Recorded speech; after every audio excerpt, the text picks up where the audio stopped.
গত 15 বছরে সরকার ব্যাংক ও শেয়ার বাজার লুট করেছে বলে অভিযোগ করলেন অর্থমন্ত্রী আমির খসরু মাহমুদ চৌধুরী।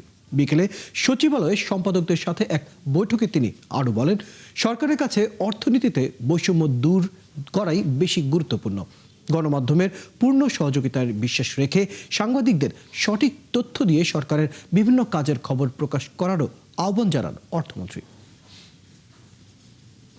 সরকারের জন্য লাভ না ট্যাক্স জিডিপি বাড়লে, কোন সরকার চায় না ট্যাক্স জিডিপি বাড়াতে?